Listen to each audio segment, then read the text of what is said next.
In this video, I will show you how you can add the weather widget to the home screen of your Samsung Galaxy S26, S26 Plus or the S26 Ultra. Now to do that, first of all, just go to your home screen and tap and hold on the empty space on your home screen. After that, you will open this menu and over here just select widgets. On this page, just scroll down and look for the option for weather. After you find weather, then just tap on it. And over here, just select the weather widget which you prefer. For example, I will select this widget and just tap on add.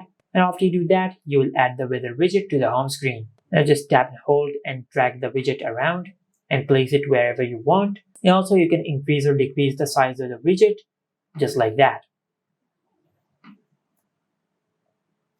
Once you're satisfied with the size of the widget, then just tap on anywhere on the screen to save the changes. And this is it.